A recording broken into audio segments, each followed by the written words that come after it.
Hello, this is Dr. Winkler again. We're having a great time here. I want you to know that. This is Lecture 8 of the World War I class. And we're going to make a little headway, let's hope, today, dealing with, at least finishing up, the Battle of the Marne. I'm going to make a strong statement about the Battle of the Marne. Could be one of the more significant battles during the First World War. In fact, it could be one of the more significant battles of modern history. This was the real attempt Germany had to win the war in the early stages. It's not like this is the only attempt, only chance I should say, that Germany is going to have to win the war. The next major chance, of course, is going to be in 1918. Let's just make a hypothetical. What would have happened had Germany won in the Battle of the Marne? If they had won the Battle of the Marne, perhaps they would have France would have collapsed, very likely. This is before the British were able to come in and suffer very heavy casualties. Germany would have won the war. What kind of peace would they have made? I don't know. Can we say it would have been harsh? That's my belief. However, because the war could have ended in 1914, would mean that all of the problems, the social problems, the political problems that were brought out because of the war would not have taken place. It would have been a little bit more like the Franco-Prussian War. You'd simply have something, you have a short war, you get it over with fast, and they pick up the pieces without the enormous destruction, without the enormous loss of life. Once again, I'm not arguing that World War I and World War II are the same wars. But had Germany won the First World War, I do believe that there would have been no economic collapse in the 1920s that brought on dictatorships. There probably would have been no Adolf Hitler, no World War II, and all the severe problems that came because of that. On the other hand, can we say really, in this case, the Germans were the good guys and deserved to win? You see, that's an open question. There's a lot of reasons to believe that they were not exactly the best guys in town. However, we can also aim criticisms against their adversaries. In any event, let's look at the battle and see how the Germans lost it. Mentioning some of the factors already: distance, fatigue. The Germans are way away from their supply lines. They're overextended.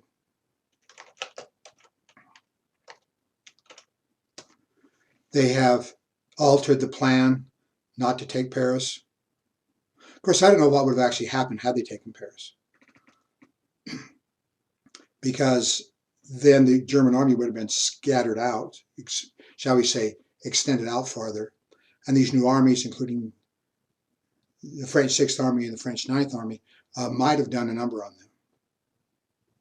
These are all level of question as to, as to how all this could have turned out differently. But let's see what did happen.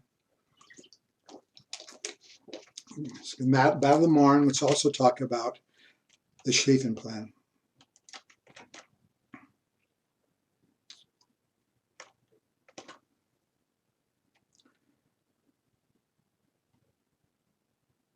Now, Joffre has lost the Battle of the Frontiers. The French army has fallen back. And now Germany is sweeping through France. One of your best places to make a stand against the German advance would be on the river systems. Do I have a map here that will actually show us the rivers? And that does a little bit. Here's Paris. There's essentially several rivers, significant rivers running in this direction in northern France. One is the Aisne, one is the Marne, and one is the Seine. The Seine, as you know, is the major river that goes through downtown Paris. Probably not a good place to hold a stand down here for the simple reason that you lost too much territory.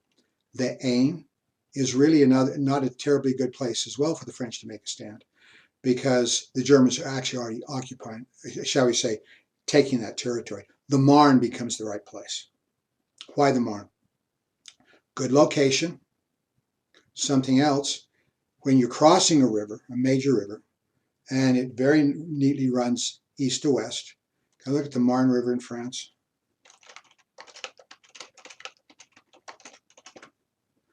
When the Germans are going to cross it, is that the Marne?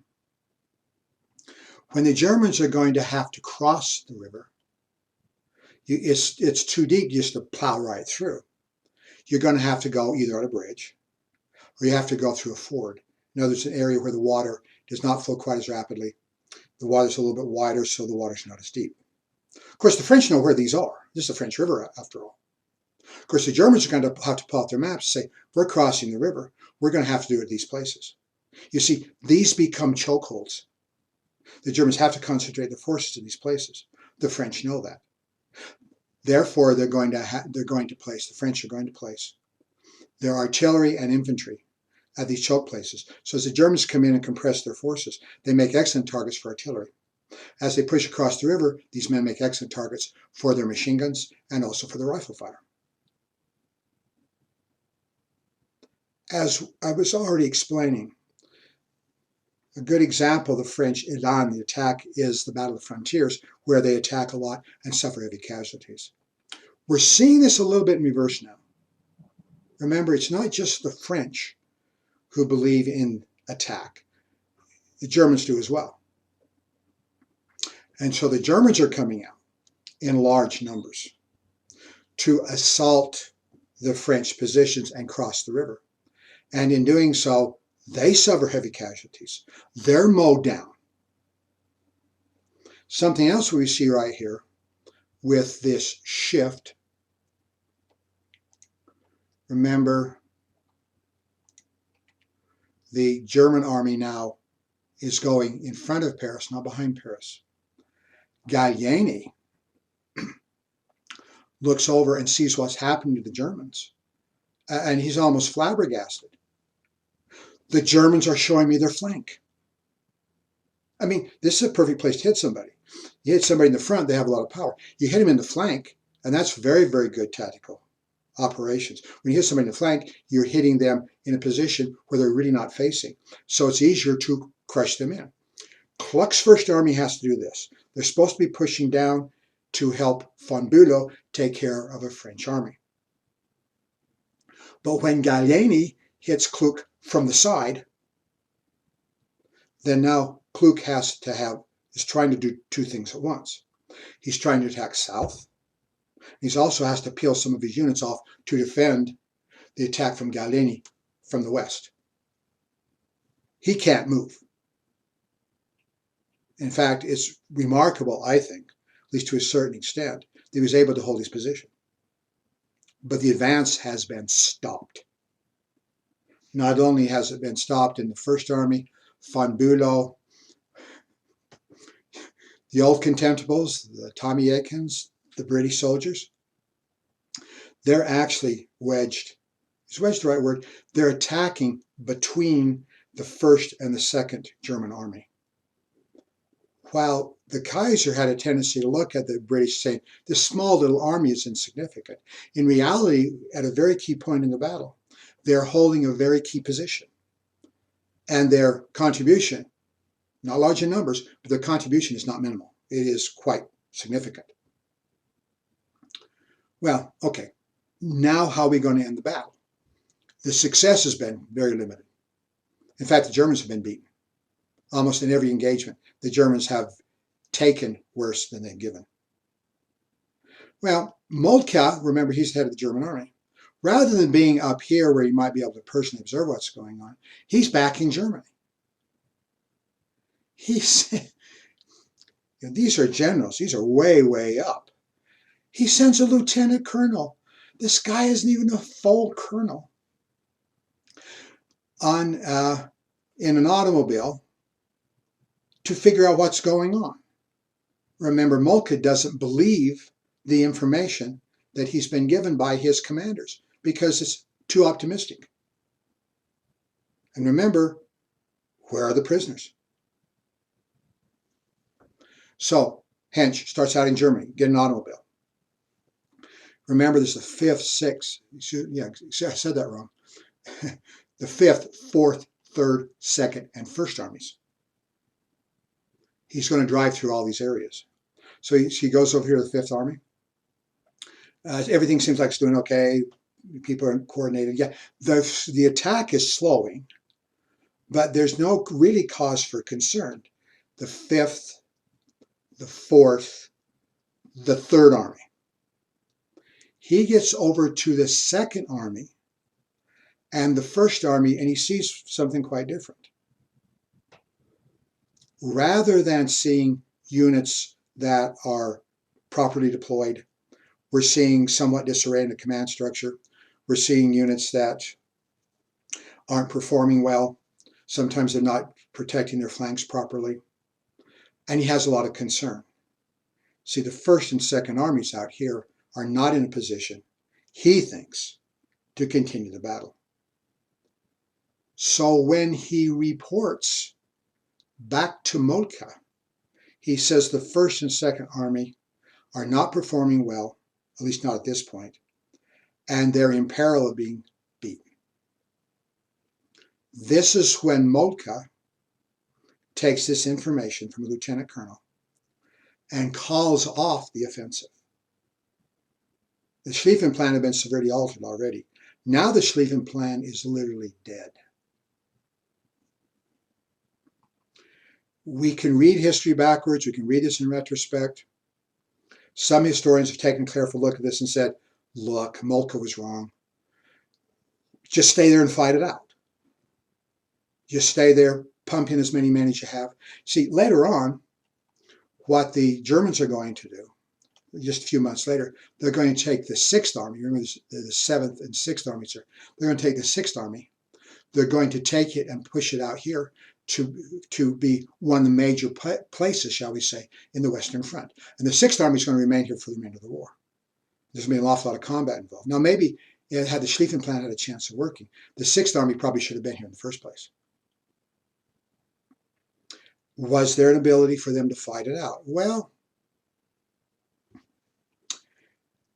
possibly. See, the French army's got a bloody nose. The British army is small and hasn't really arrived yet. Could the Germans keep on pumping out here, keep on attacking, and eventually push through and win? Possibly. That we will never know. However, there's going to be another decision made very shortly. Before I get into that, let's mention the Siege of Antwerp. Remember the Belgian army.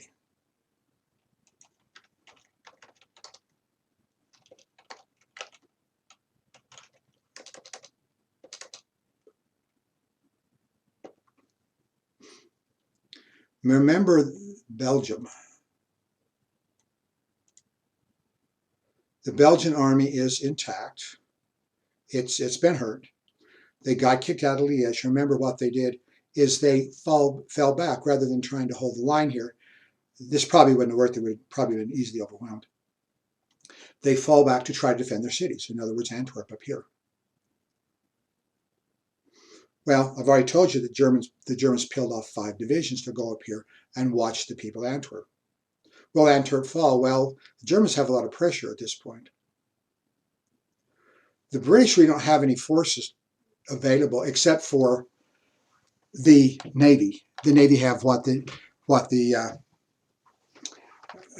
have the Marines. These are combat men usually on ships. Now, the Marines in the United States are an elite force, highly trained. They are an arm of the Navy, as you know, and they're supposed to go in and do some really good work, and they do very often. Very, very impressive force. The Marines in the British Navy is not like the Marines in the U.S. Navy. They're not well trained. They don't have the latest equipment. But in any event, this is all there is to help out the Belgians. So the First Lord of the Admiralty, Winston Churchill, decides that he's going to deploy the Marines for whatever to help out. And he's going to come over personally. One of the interesting things about Churchill, and he's probably more important in the Second World War than the First World War, but he always has this idea that he's going to go out and he wants to fight. He's a macho man. He later on, as we'll discuss, He actually is over a battalion on the Western Front for about 6 months. So he gets into it. And this is another example of his idea of manliness, that he really wants to get into the fight, really wants to go what's on, really wants to be involved in the fighting. Well, Antwerp is fortified. There's forts around it. They're able to hold out, as you can see, for a couple of months. Not quite 2 months. When the Germans start putting pressure on them, they start taking the outer forts. They're getting close, and obviously the Belgians realize that they are not going to be able to hold out indefinitely. So the British Marines are withdrawn. Churchill goes with them. However, the British, I keep saying this wrong. The Belgian army survives. They're able to escape, and they fall back over to this area. When the Western Front is formulated in 1914, later on, the Belgians are an army that's still in existence. They are going to try to stay on Belgian soil, even though this is just a corner of Belgium, and Germany has the rest of Belgium. They're going to stay on this corner of Belgium. They're going to provide defense on the Western Front. We often talk about the British, we should, and the French, and they are clearly the bulk of what's happening on the Western Front. But the Belgians are here as well. Because the Belgians are here, this is a force that the Germans still have to reckon with. As surprising as it might seem, the Belgians actually get a stream, can we say a small thread, of reinforcements literally throughout the war. Because Belgium has a border with the Netherlands. The Netherlands, of course, as you know, are neutral. Of course, the Germans are going to want to watch the border to make sure there's no smuggling and people going back and forth. This is a very dangerous thing to do. But we do find a significant number of young Belgians who are able to find a way to get across this border. They get across this border and are able then to work their way over to fight with their countrymen along here. Can we say this is another mistake that the Germans made in allowing the Belgian army to survive? Now we've got a situation. We have called off the battle. Go to the Battle of the Marne.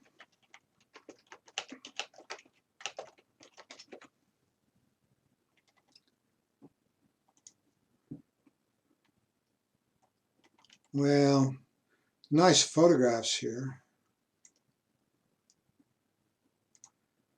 You can see what's happening. Here's Paris and the combat between the various units of the German army and the various units of the French army. Yeah, there's a counterattack later on, late in the battle. Largely over here, you're facing the German First and Second Armies, and you push them back. Well, as we look at this map, and remember Gallieni said, he's showing me his flank. Well, what's beyond the flank right here? Quite frankly, virtually nothing. French army's over here, German army's over here. It's the Germans who call off the battle when Moltke decides we've got to do something different. So what would you do? Well, outflank the enemy.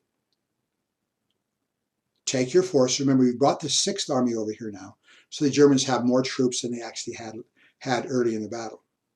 And let's try to outflank the French. Well, you can't do it over here because you virtually have a line of French forces going all the way over to Germany. But how about over here?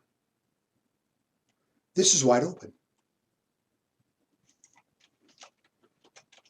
Of course, the French can look at a map just like the Germans can. Can I get a...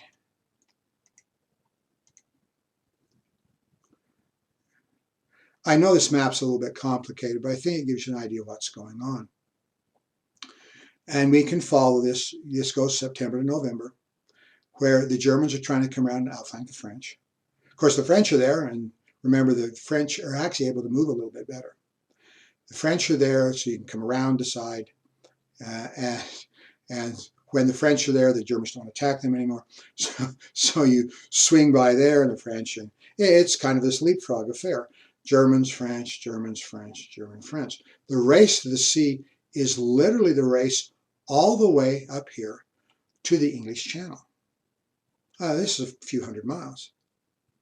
Of course, when the French and the British arrive up here, they're going to meet the Belgian army, which is falling back from Antwerp. Attempt to outflank the enemy. Can we see the last chance to maneuver? Yeah, in a very real sense, this is true, particularly on the Western Front. The Eastern Front is a different scenario. We'll talk about the Eastern Front presently. In fact, there's a lot more chance to maneuver over there. And we're going to see armies going much greater distances in attack and defense than is the case on the Western Front. Yes, the Eastern Front is often stalemated, but it's not quite to the extent that the stalemate on the Western Front. Last chance to maneuver short. Germany get high ground. There are historians will say in various books, will say, well, the Germans always got there first. Really? Did they always get here first? Can I get you another map of what this looked like? That's a little too confusing. That's probably a little too much as well. So let's go back to the last one here.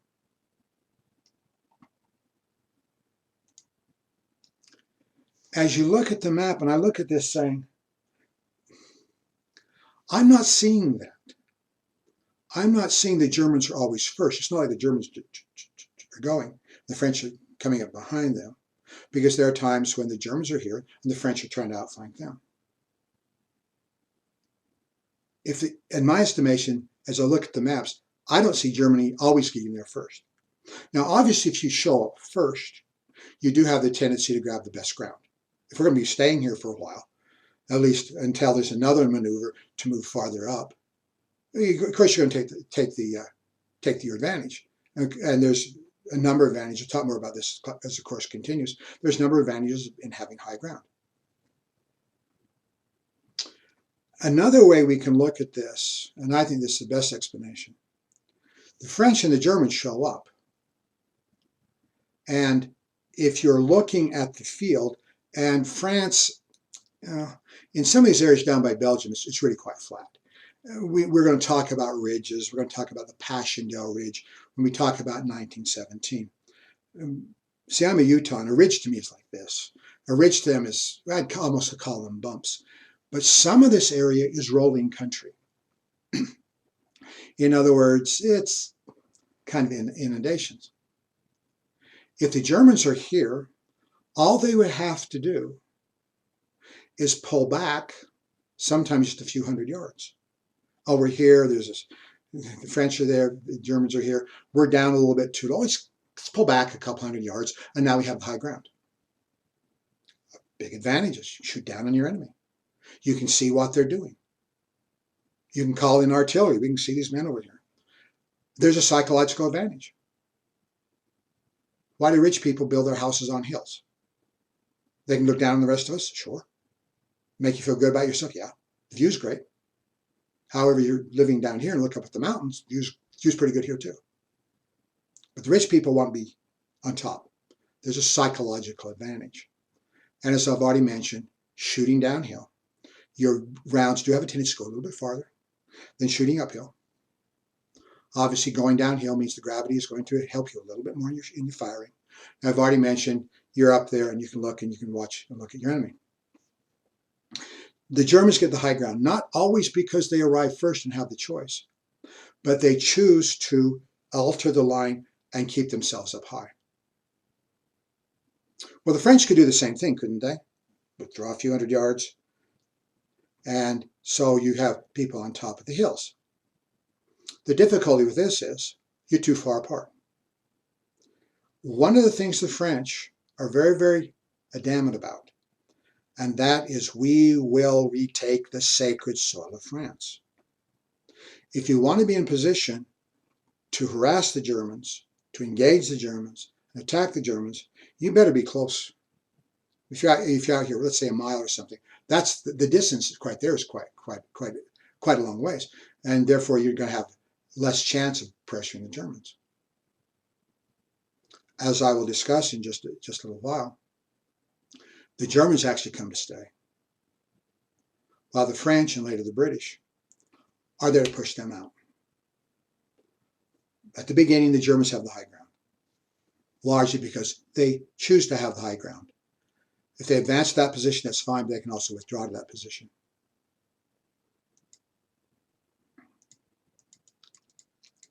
Before we actually go into a complete stalemate situation, the Germans are still thinking in terms, can we actually break the front?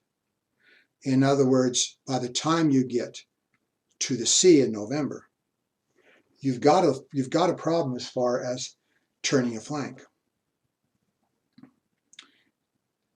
The British and the Germans don't think as much of the British, at least initially they do the French. Later on, they learn that the British are very, very good. In fact, later on, they're going to recognize that the British are better than the French. At Ypres, a Belgian town,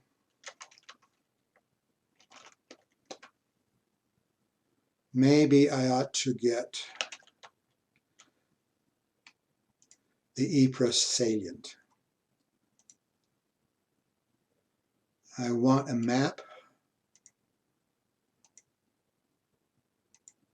which isn't coming here. So let's go back. Oh.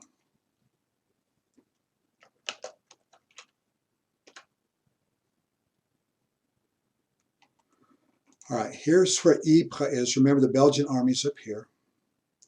And since the British are closer to Britain in the northern part of the Western Front, they're going to bring more men and materiel, reinforcements and supplies much more easily to this part of the front than if they're deployed down here.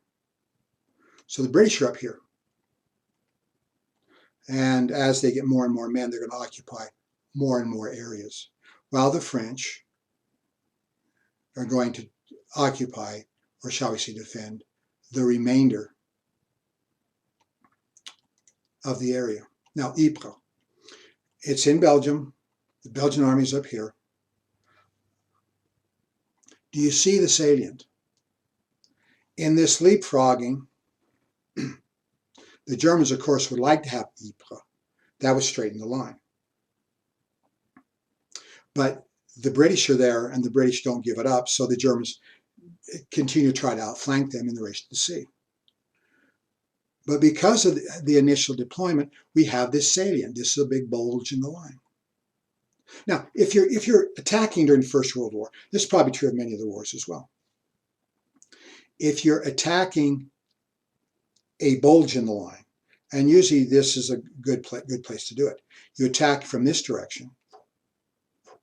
Maybe let's get a less busy map. If you attack in this direction, as you go into the bulge, your flanks are still protected here and here. You can have your artillery. You can have other units. Your flanks are protected because you own that land. You control that land. On the reverse, if you were the British down here in the Ypres salient, attacking in this direction would be more challenging. Already, your flanks are badly protected. Those are not protected at all. The Germans control this. And as you go deeper into the salient, you go deeper in this direction, the Germans actually have additional advantages. We're going to see this at Ypres. There's several battles at Ypres. We're going to see this at Ypres, but we're also going to see this at Verdun. That gives an explanation as to why the Germans attacked the Verdun salient in 1916. In 1914, the Germans look at the map. This is a good place to attack. The difficulty is that the German manpower is stretched to its limits.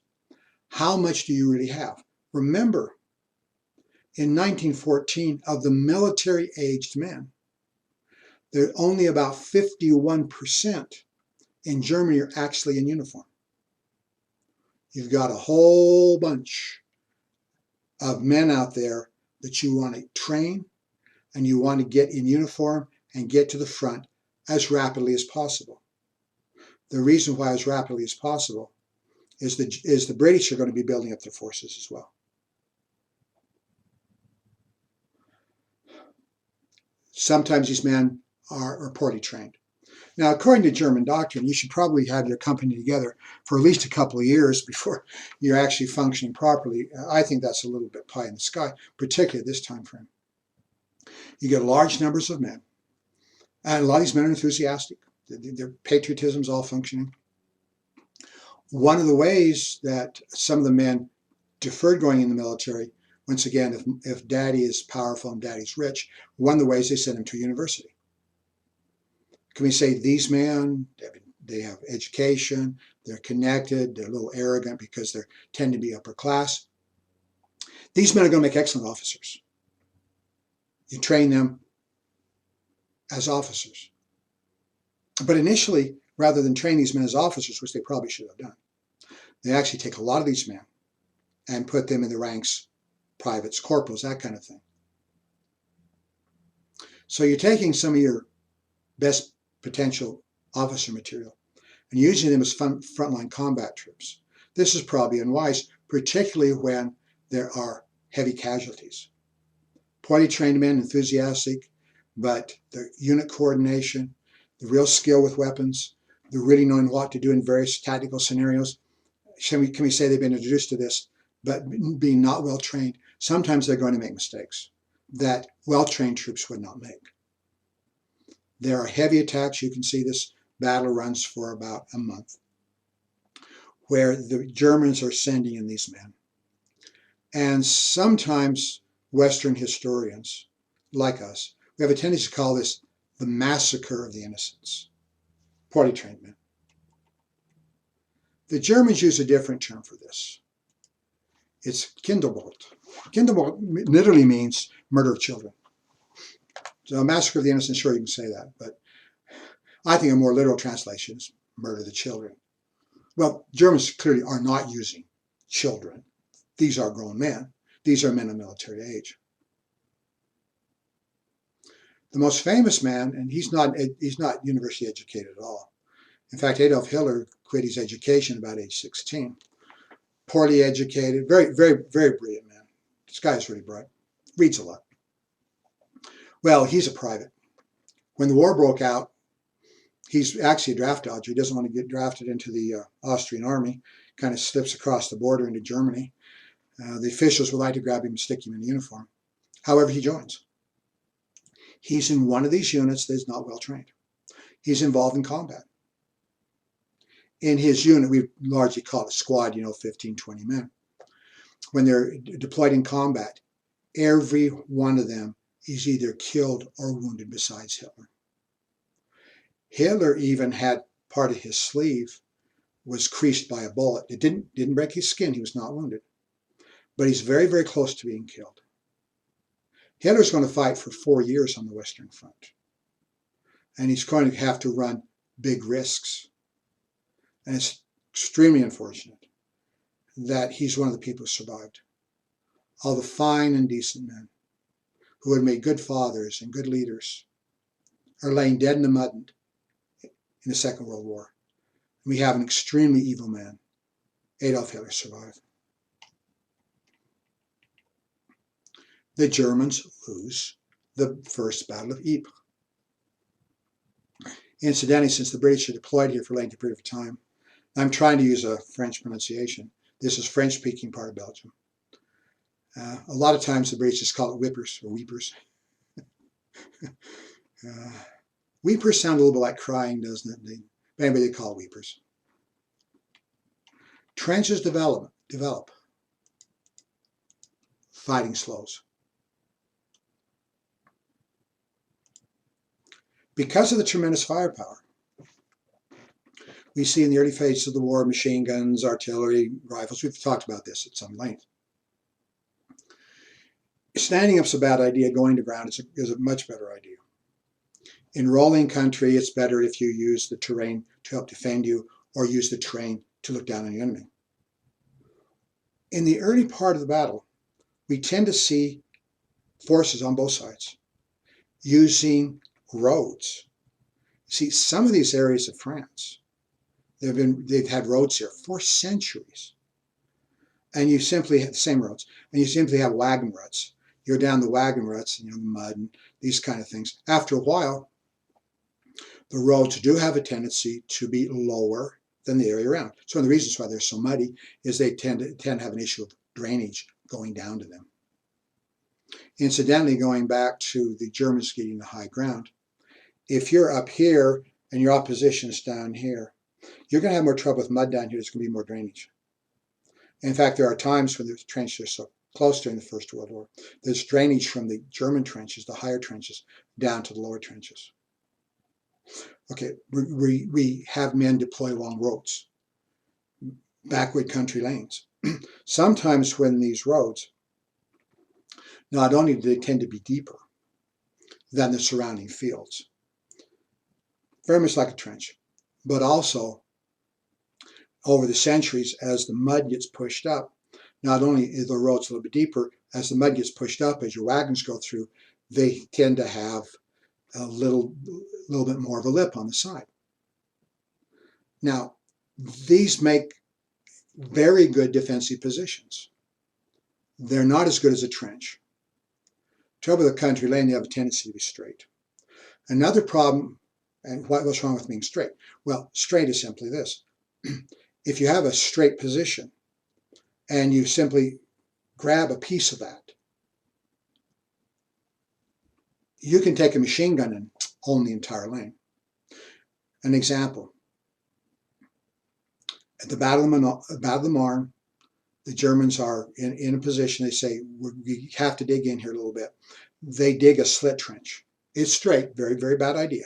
They dig a slit trench. It's not very deep, but it's deep enough that you can actually help defend yourself in there. In the morning, the French just take one position of that, and they put a machine gun that goes down that slit trench. There are 500 Germans in that trench with one machine gun within what? It's a very brief period of time. The French kill or wound about 450 of them, and the others are forced to surrender. You see, not only does that speak to the value of the machine gun, but does speak to a very real problem in having trenches straight. So these roads are straight, bad idea. But initially, if that's all you got, you're going to use them. And I'll talk more about the trench system later on. But when you actually start digging trenches, there's a tendency to have a zigzag pattern. So if you, in fact, take part of the trench, you don't control all of it. Trenches developed. Yeah, initially in 1914, the trenches, compared to the elaborate trenches just a few months later, leave a lot to be desired. As I already mentioned, slit trenches. But even if you're down literally a foot or so, even a few inches, and you throw up a little dirt, which elevates one side, that can be a big advantage. The more elaborate that is, the bigger advantage there is. Better than country lanes, now you put the trenches exactly where you need them, not where the country lanes happen to be. Fighting slows. Armies have been mauled. The casualties are heavy. I already mentioned the French casualties. The German casualties are very, very staggering as well. The British have been hurt very badly. In fact, the Old Contemptibles, the British Expeditionary Force, we usually say by 1915, much of this army has been chewed up in casualties, fatalities, wounds. I was reading the autobiography of Robert Graves. It's called, let's see what it's called. Into all that, let me make sure I'm not feeding you a bunch of bull. It's a very well received autobiography.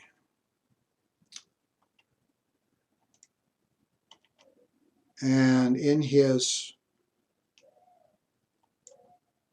account, I was trying to look at a list of books. He comes to his unit, his battalion, after the war had started. In other words, the Old Contemptibles. As his battalion, he said there were 800 men.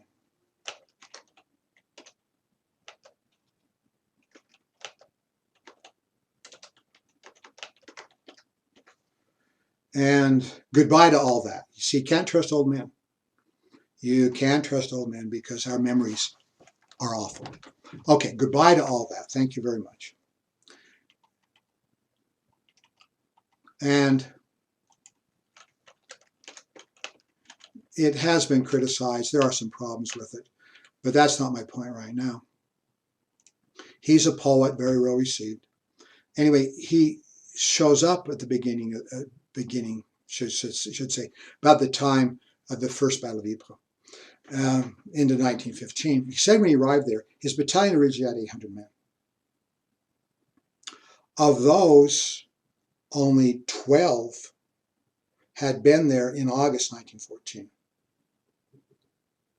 Of the 12, only one actually had a combat role.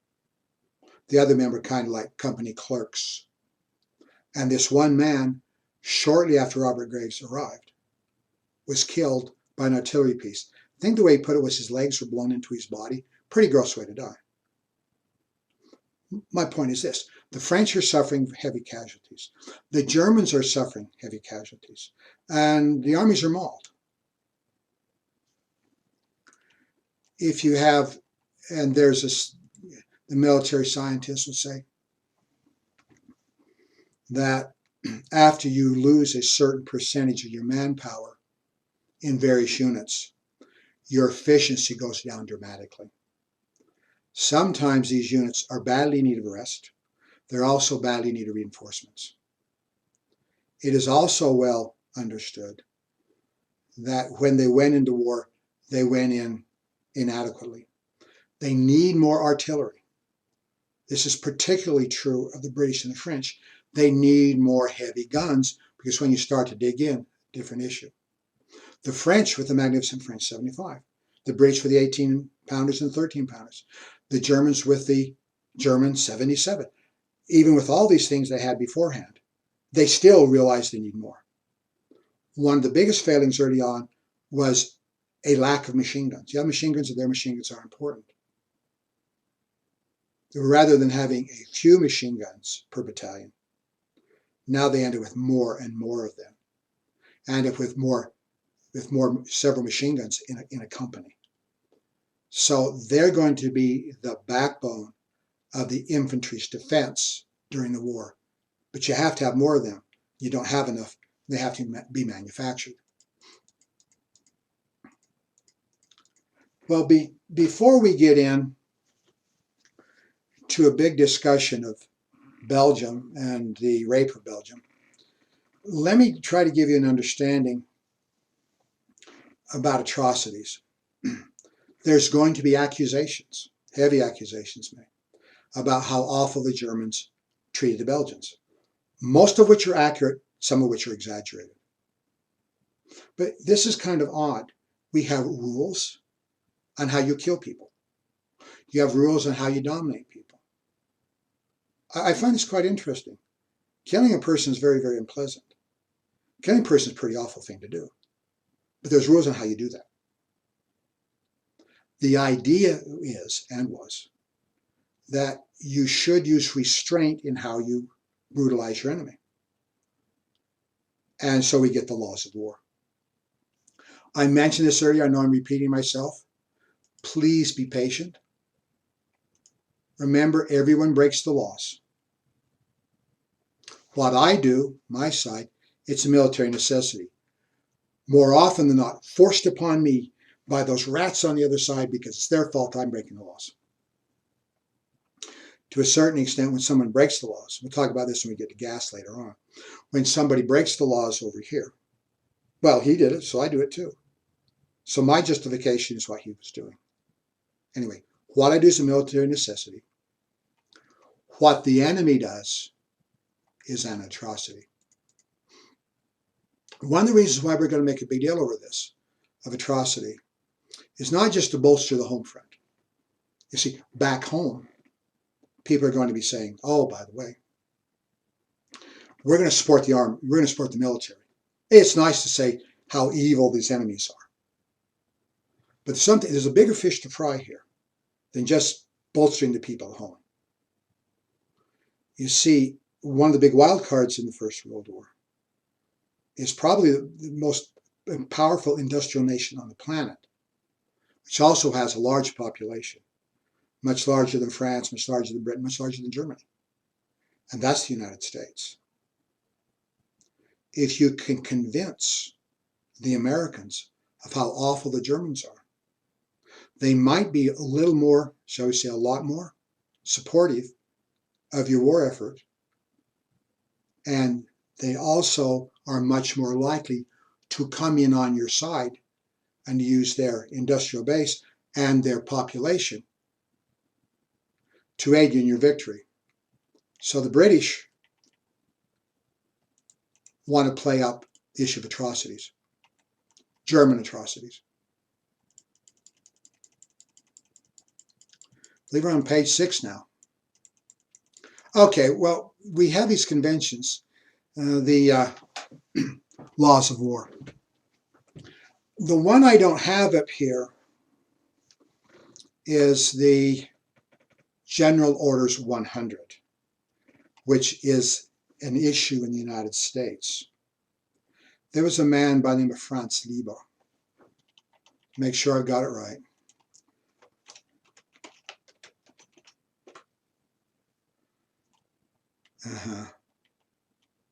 How about you spell it correctly? Okay, the Lieber Code. General Orders 100, I already mentioned that. Oh, what's Lieber's first name? Any event, Abraham Lincoln, the Union during the war, they want an idea of a restricted war. They want an idea of, as they're invading the South, what is appropriate conduct. Now, I spent a lot of time with the Lieber Code because I did a very lengthy article, like 100 pages, dealing with the laws of war in the Civil War and how they were broken and how they were maintained. Well, more often than not, they were broken. The protection that the Lieber Code gave on civilians was actually not followed carefully as the Union invaded the South. However, in saying this, one of the reasons why I don't have it up here is that the Europeans aren't paying as much attention. However, and this is outside the scope of this course, if I made a comparison with the Lieber Code and the Hague Conventions, we're going to find a lot of similarities. So the Americans are actually leading out in this. However, I have to be careful about my explanation because a lot of the things that are now put in law are conventions. They're not in law. They're conventions that armies and nations have been following for a lengthy period of time. So what we say is what the codification is what we're talking about at this point. Geneva Convention, 1864, largely deals with prisoners. The Hague Convention, The Hague is a city in the Netherlands, considered to be a neutral state. It's not allied either to the Entente or the Axis. And so it's a good place to have people come. And these are popular, dozens, scores of representatives from scores of nations all over the world come up and show up here. And they first meet in 1899. They have another convention of 1907. Let's take a look at the kind of things they're saying. I already mentioned that using a dum-dum, an expanding bullet, usually you have a copper bullet. Maybe I should have brought one up and showed you a bullet again, though I've already done this. You simply have a bullet up here, and it's copper, cheaper metal, and it will warp a little bit when it hits your body, but it doesn't expand. It's not designed to do that. If the tip was made of soft lead, and then it went into your body, it would expand. So you have a smaller wound, and it would expand dramatically. It can go in one side of your body and come out literally the size of a fist, or larger hole coming out the other side. Well, it does severe damage. When I was a kid, I'm from Utah, hunting deer was a big deal. Oh, everybody went hunting deer. One time in 1965, there were more deer hunters in Utah than there were U.S. combat troops in Vietnam. Actually, even more than all the troops, even though they're not combat in Vietnam, which led to a lot of bad jokes when we were hunting deer. Yeah, what would happen if the communists invaded and ran into all of us? If you use a bullet that does not expand, copper sheath bullet, to hit a deer, it simply goes on one side and out the other. Now, deer are not human beings. Deer have 4 legs. They're going to keep running is the issue. So when you hunt deer, or when we hunted deer, the bullet would go in and expand, do a lot more damage to the deer, and have a much better chance of knocking it down and keeping it from running away. I did hunt, go with my brothers and my dad, before I was old enough to have a license. I couldn't carry a gun, I couldn't shoot. When I got older, I did carry a gun, go out hunting. I want to tell you that I'm really glad I never got one. Any event, this is the function of expanding bullet, to do more damage. It's illegal. Now, before you go to war, you have to declare war. You have to declare war. Remember when I went back earlier in this lecture, early in this series, early in these lectures, I was talking about declaration of war like on August 3rd, attack on August 4th, declaration of war on August 1st. Remember we talked about the various scenarios in which various sides declared war on each other. Why bother if you're simply going to cross the border anyway? Well, this follows the laws of war. I went so far when I was reading about Pearl Harbor. Some historians say, well, when the Japanese attacked on December 7th, we were not at war with them because there had been no declaration. The United States is going to declare war the next day. A few days later, when Germany declares war on the United States, we will declare war back on them. Is that highly significant? When the men were being bombed at Pearl Harbor, they didn't run to their machine guns trying to shoot down Japanese planes saying, oh, by the way, we can't do this, we're not at war. Can we say war is just a legal statement? There's a lot of wars that you can be involved in without having a declaration. Some historians say, and you can argue a lot of the various wars the United States has been involved in. Can we say a ballpark figure be the number of times Americans have been sent into combat be like 100 times? We've had like 5 formal declarations of war. There's no declaration of war in Korea. There's no declaration of war in Vietnam. For example, is World War I, is World War II? Well, if you throw them all out there, declared war against Britain, War of 1812, Mexico, 1846, and against Spain, 1898. Those are the 5 declarations. But you can fight without it. Okay, you're supposed to declare war, that's why people do it. No gas in shells. It really doesn't say you can't use gas, but it says no gas in shells. So when a shell goes over and hits, you can have poison gas come out. That's illegal. Now, all sides are going to do this later on. A good example of something that looks good on paper, they really don't follow. However, it doesn't say that you can use gas in other areas. In other words, if you have a canister out there and light it and open it up so the gas goes over against your enemy, it doesn't say that's illegal. But can we say if no gas in shells, is it not stating, therefore, that use of gas is illegal? A lot of people want to interpret it that way, and I think that's a good interpretation. No bombs from balloons. In 1899, we do not have heavier than air aircraft. In other words, 1903 is when we get the Wright brothers. By the time the convention meets again in 1907, these aircraft are not sophisticated. In fact, the Europeans, even a couple, 3 years, that's when the Wright brothers first flew at Kitty Hawk in 1903. They're still playing around. When the Americans show up, they go, whoa, those things can come out and turn around. No one is looking at them as something that's highly significant. It is, however, interesting we say no bombs from balloons. Once again, we are quibbling here, are we not? Are Zeppelins actually balloons? They're dirigibles. They're lighter than aircraft, lighter than aircraft. But they're not technically balloons because they have a rigid structure and they don't collapse. Once again, we're quibbling with hairs. We're quibbling here. We're splitting hairs. Can we say that what this is really doing is making aerial bombardment, no matter what that means, illegal? But both sides do this as well. Protect neutral states? Well, yeah. So obviously the invasion of Belgium by the Germans is breaking the laws of war. Remember, we were discussing this issue earlier on. I said, well, yeah, that is against laws of war. And I think what they did was wrong and inexcusable.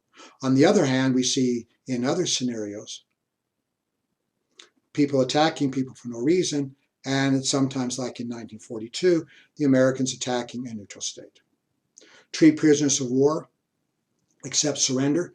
Those are both similar issues, are they not? Treat prisoners of war, accept surrender. If the enemy surrenders, you accept that surrender. There's going to be a lot of problem with this throughout the war. There are times when Americans are attacking the British, times when the Americans don't attack the British, when Americans are attacking the Germans. There's times when Germans, I'll say it right yet.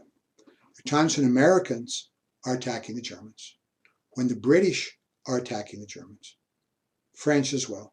Of course, the Germans attacking the British and French. You're fighting your enemy. You're getting close. Bang, bang, bang, bang, they're shooting. And just before you close in to kill them, they go like this. They're going to surrender. In many cases, surrender is not accepted, and they kill them anyway. So the reason is, well, if you wanted to surrender, you should have surrendered before you started shooting down all our men. We're going to see this scenario in very many instances during the war.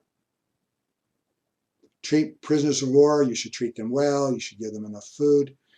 One of the difficulties is when the Germans start bringing in large numbers of enemy prisoners, particularly Russians, whom they look down upon more than the French and the British. And Germany is starving. We'll talk more about that later. It's very hard for them to find enough money to feed these people well. And many of these men starve. But by the laws of war, you should feed them. But if you can't feed your own country, it becomes more of a problem. Protect wounded. Once a man is wounded, he's off limits. Been hit, you can't hurt him anymore. One historian, I was a British historian, I was reading about the Battle of the Somme. And there are times when British wounded are being fired upon by the Germans. Of course, people are upset about this, breaks the laws of war. On the other hand, he says, what's the moral difference between shooting a man who's not wounded and shooting a man who is wounded? You're still killing him, but you're supposed to call it off. I have a good friend, he's dead now, unfortunately, Vietnam veteran. We were talking about things like this, the surrender. He says, look, you are so pumped, so full of adrenaline in a combat situation that you're not going to sit down and make rational decisions. You start making emotional decisions led by adrenaline and fear and excitement, all these kind of things. It becomes very difficult to make a decision now.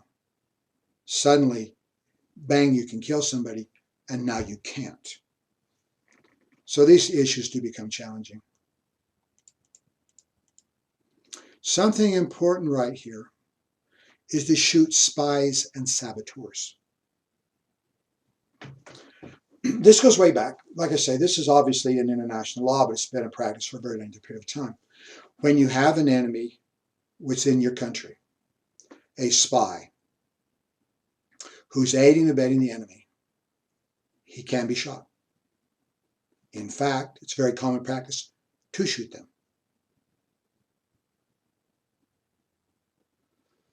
Why are we so concerned about that? We're supposed to take prisoners of war. People surrender. We're supposed to care for the wounded. We're supposed to care for the prisoners of war. We shoot spies. Why are they in such a different category? I've mused about this a little bit. I'm speculating at this point. Isn't it a little bit more disturbing to have somebody in your country, your next door neighbor, the guy in the same business, find out he's a rat? Find out he's giving information to the enemy? One of the reasons why that is so disturbing is that he's one of my friends and I can trust him. Or can I? You see, if there's spies out there and I can't trust them, and they're within my society, is there a tendency for me to think a little bit less of my war effort? Is there a tendency for me to think that, well, wait a minute, if he doesn't buy into it, maybe I am making a bad decision? I think this is a factor. Of course, you have within your country, if you've taken an oath of that country or not, if you live within that country, you're actually supposed to support the country. Find somebody who doesn't support the country, that's a problem. But wait a minute, how do you define a spy? An enemy combatant is wearing the uniform of the enemy. He's a German, he's wearing a German uniform. If he's French, he's wearing a French uniform. Very obvious. But somebody in civilian uniform, you can't tell. And they're aiding and abetting the enemy with information. Can we say saboteurs are very similar in this case? Spies do have a tendency to give information. In talking about aiding and abetting the enemy, this can involve saboteurs, like blowing up the infrastructure, bombs going off in factories. But the real if you are getting information, you're in uniform, or you're blowing up a factory, and you're in uniform, you're an identifiable enemy. So if you're wearing a civilian clothing, you become a spy, and therefore you're subject to execution. Let's jump up to the Second World War. The British and the Americans are reading the German codes. Whenever the British drop off the Germans using a submarine drop off a spy on the coast of Britain, it's very easy to apprehend these men, and then they're shot. In the Battle of Bulge in 1944, the Germans send cadres of men wearing American uniforms, speaking good American English, to get in behind the forces of the Americans and cause problems. They change road signs. And a lot of concern. When Omar Bradley is brought up to the front, the leader of the American First Army, he's actually accosted by men carrying Thompson machine guns saying, "Who are you?" "Oh, I'm Bradley." "Well, what do you know about the New York Yankees?" They're very, very careful. When these men wearing American uniforms are captured, they're shot because they now fit within a category of spies. Protect children in undefended towns. If you in a military operation are attacking an enemy position, and part of the enemy position includes a town, you can bring your firepower onto that town, even if there's civilians in it, because there's resistance because of combat troops there. That is perfectly legitimate.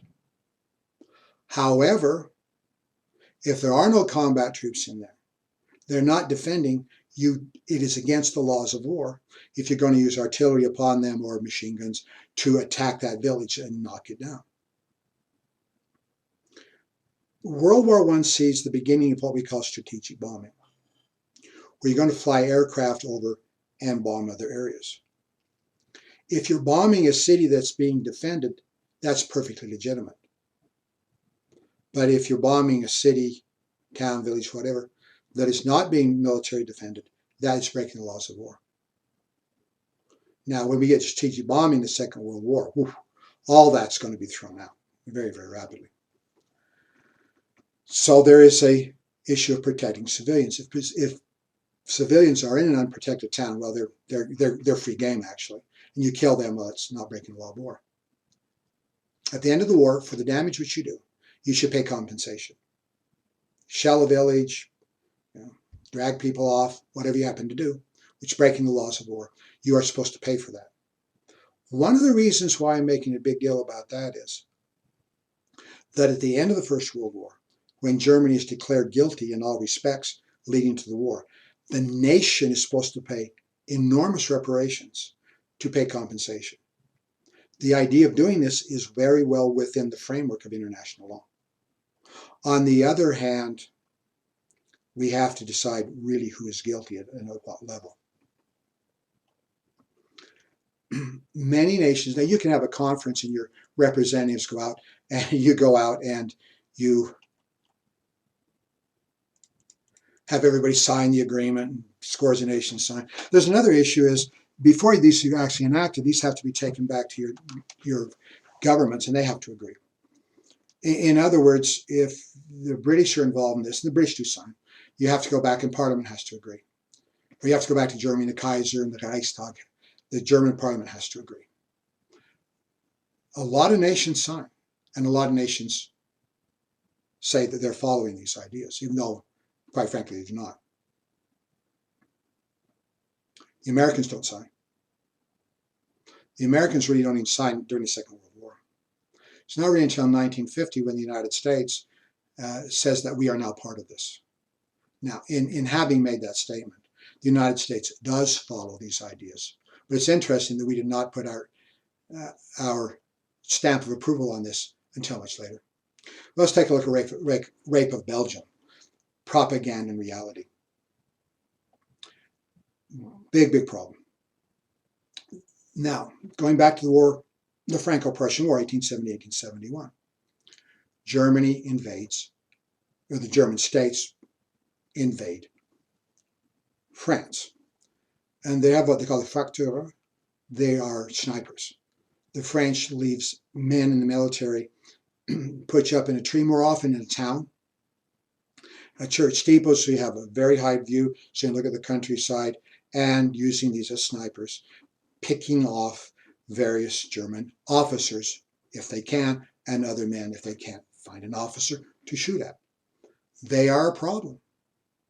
And during the Franco-Prussian War, the Germans run in, try to grab the villages. Of course, catching one man is kind of hard to do. He can slip out the back door. He can run off, and then you're there, and all the civilians are going, we don't know what's going on. How can you keep that kind of thing from happening? See, there's one thing about you risking your life. Oh, by the way, remember, if you're not wearing a uniform, then you're a spy or saboteur, and you can be shot on the spot.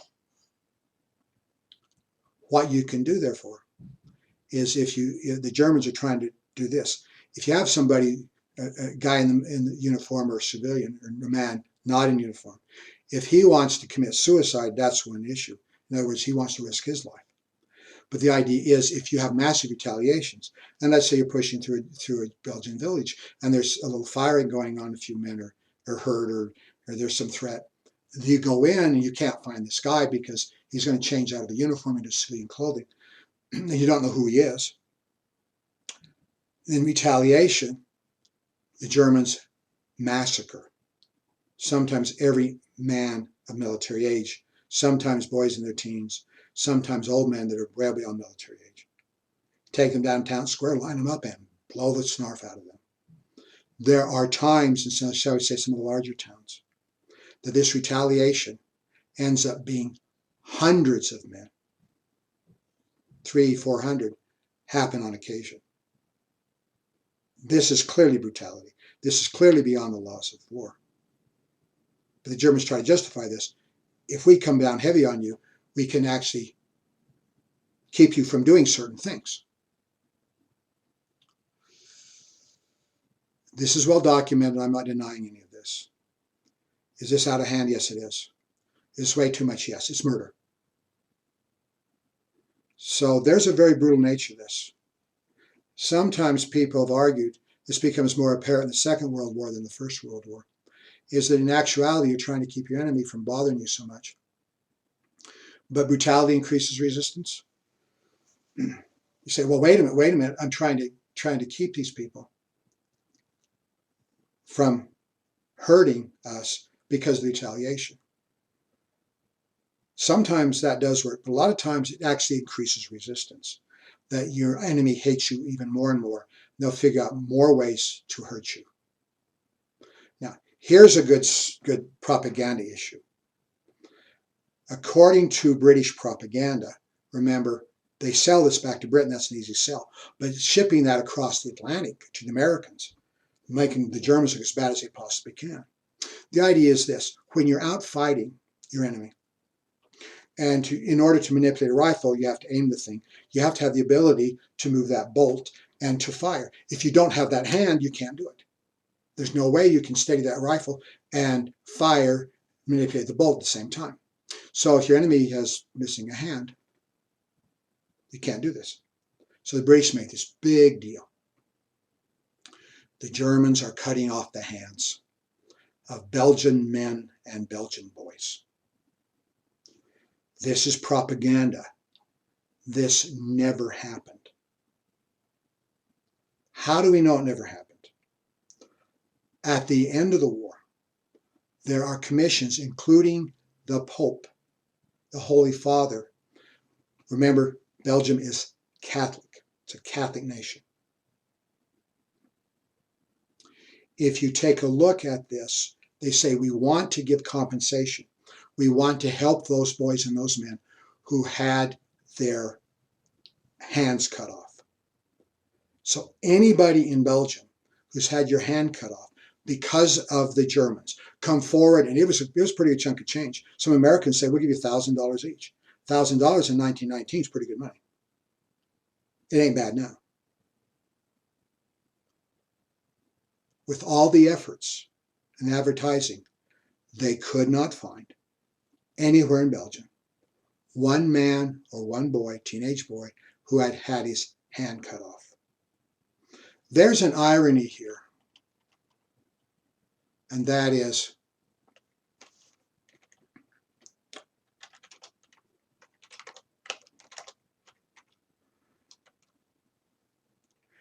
that when the Belgians, a few decades earlier, are moving into the Congo, we later call it the Belgian Congo, one of the things they're doing to the Africans is cutting their hands off. This is propaganda. This is very well documented. Want to get gross? There's a few hands for you.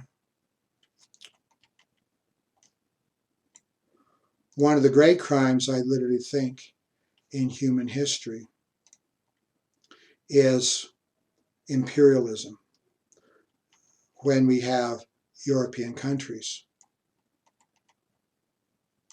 going into various areas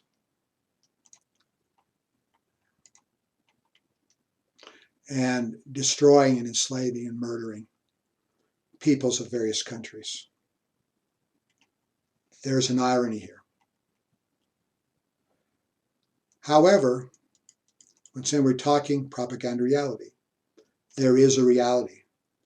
Perhaps the best documented and best of all of the well-known atrocities is the destruction of Louvain. And remember, they speak two languages in Belgium, French and Dutch. Louvain or Leuven in Dutch. This took place on August 25th, 1914. Louvain is not a small village. It's not a small town. It's a major city. It's an artistic center. It also has a very important university and library. Within the library, there are some medieval manuscripts that exist no place else.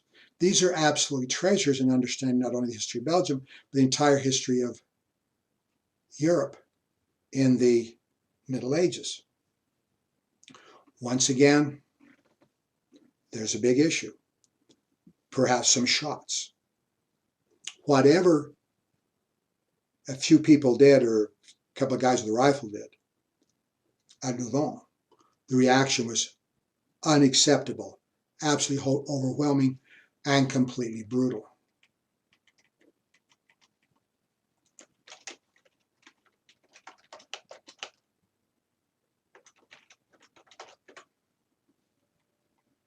And It looks literally like a total war zone. I believe I'm out of time. Please excuse me if I've gone over. I am out of time. I wanted to say a couple of things about the destruction of Louvain, but I'll wait until next time to do so. In the meantime, appreciate you staying with me, and have a great time, whatever you're doing.